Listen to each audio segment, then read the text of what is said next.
What's up YouTube, Dale here from Zephyr Games, and today I'm bringing you a pre-release preview profile for Gizmek. Now this was the one kind of archetype throughout the entire set of Dawn of Majesty that I was super excited to kind of put together.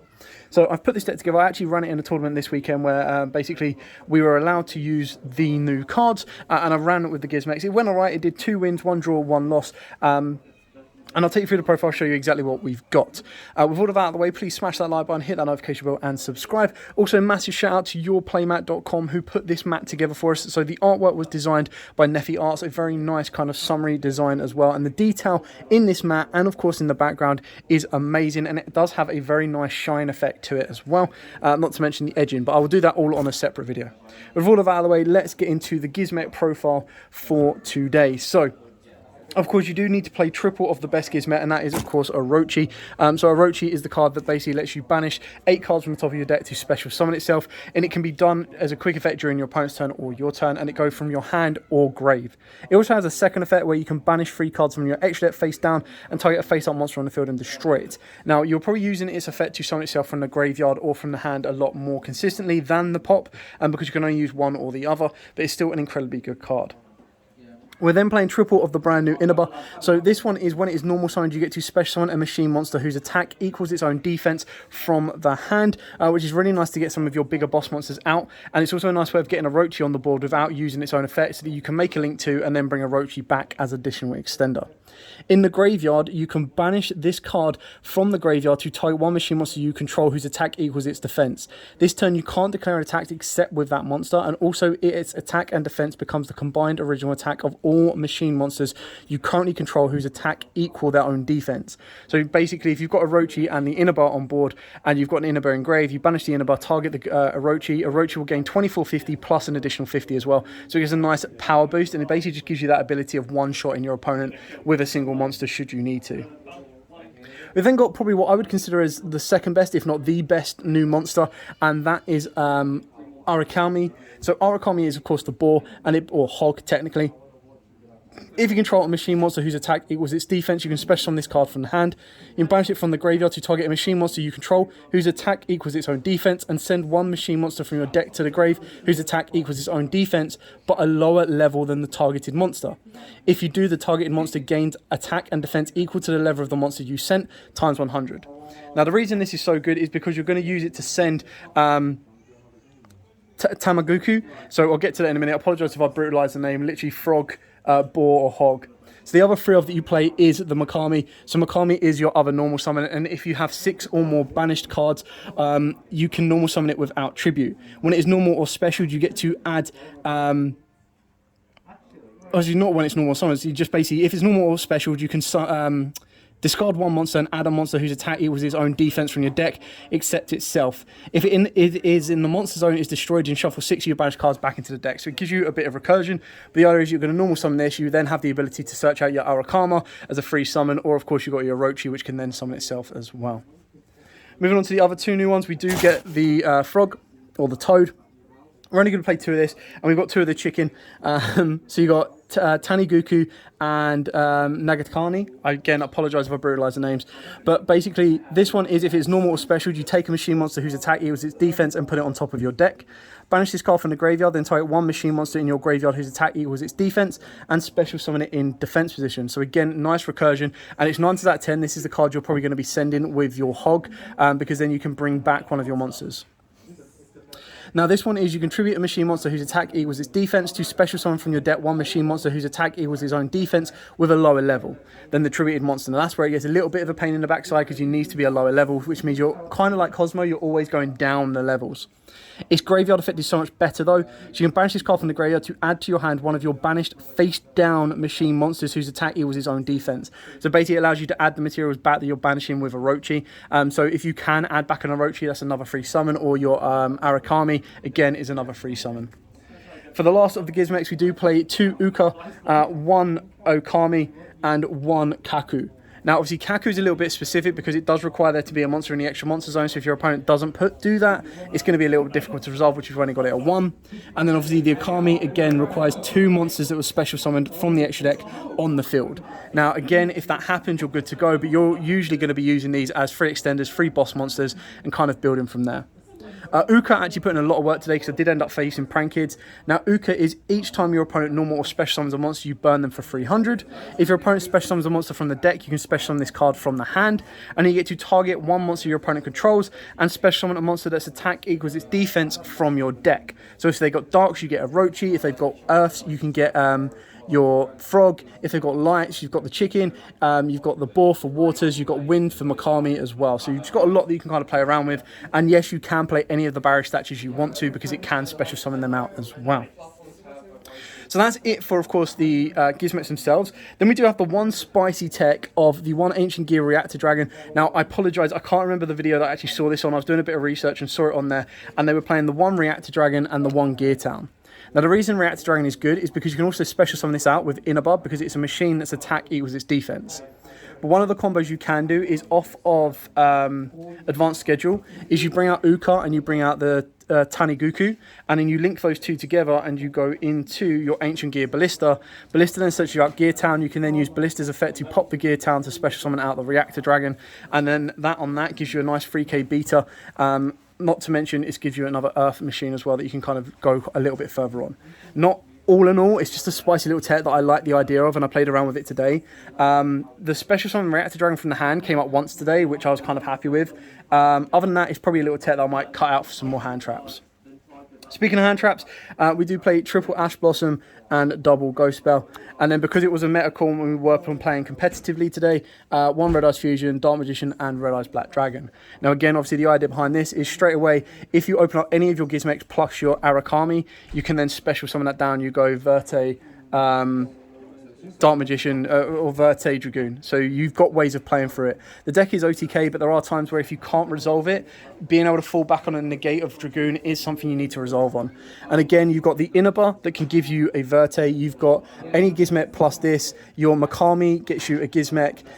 You've just got a lot of ways. Also, the Toad in the graveyard gives you 2 Gizmeks just to kind of help you extend your plays further forward and give you that boss monster that you may or may not need. If you're completely against the Dragoon package, by all means, you can cut it out completely. Like I said, if I was playing for a bit more fun and casual, I'd definitely take it out. It's no need to play Dragoon in casual, in my opinion. So I'd kind of go from there.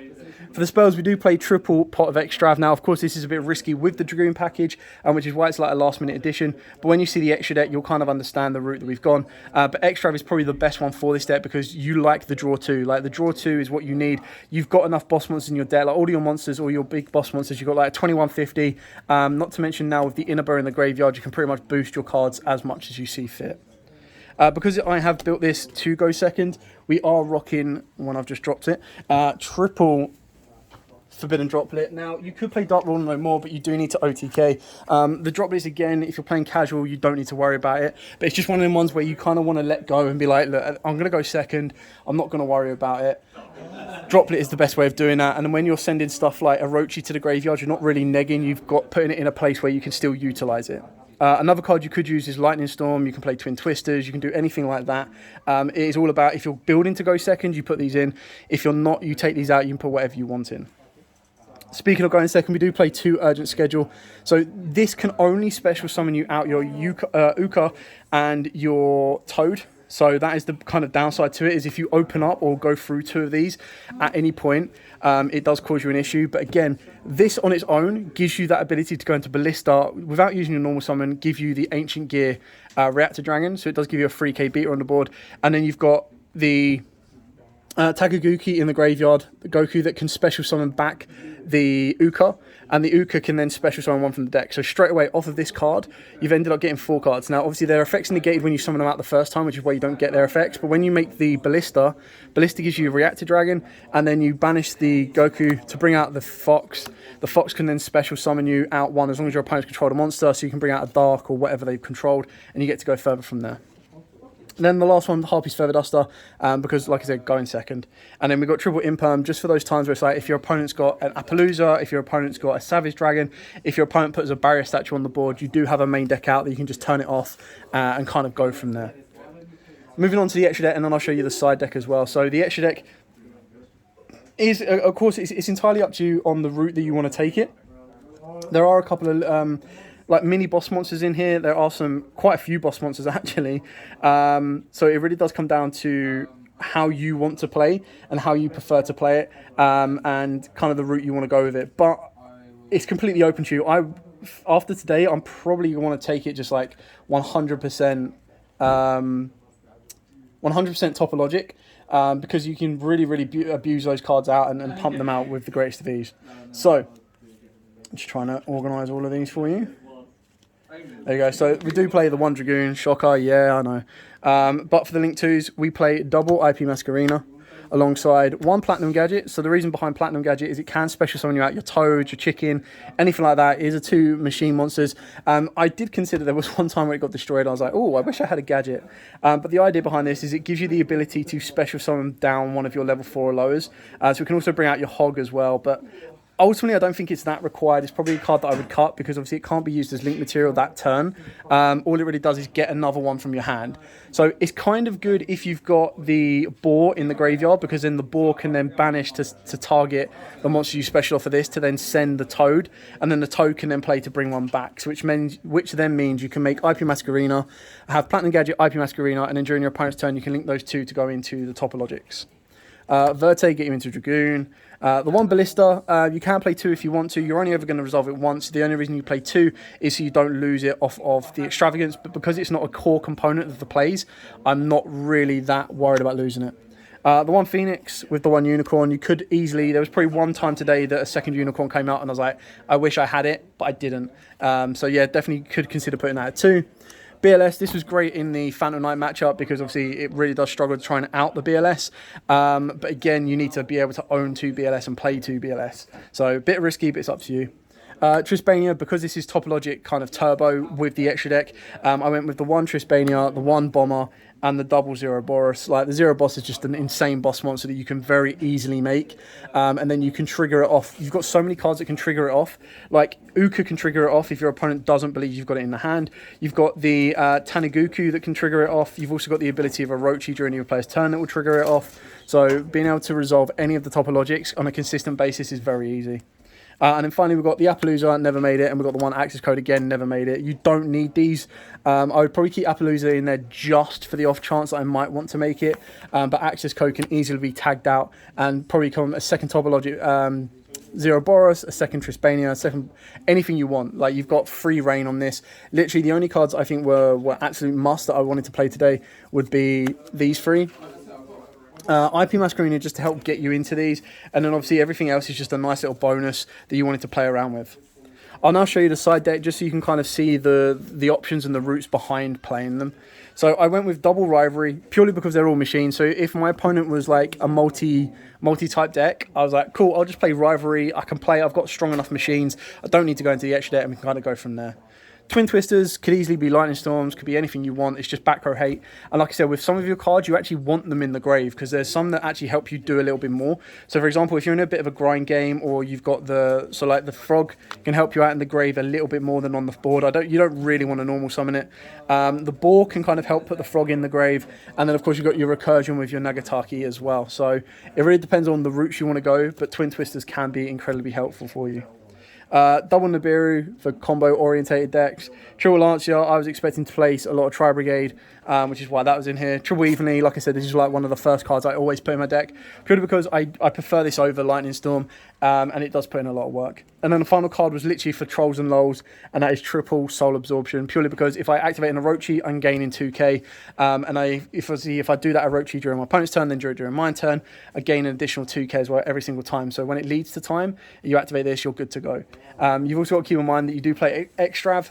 Yes, Extrav has to be done at the start of the main phase, so you wouldn't get the Soul Absorption effect until the next turn, but it does give you those little plays, and then those little banishes off of the Taniguku and all of that really do help as well. But never put this in, never needed it. It was literally just for a troll and mess around because I was having a bit of fun today with this deck, and I actually really enjoyed it. I had a lot of fun with the Gizmeks.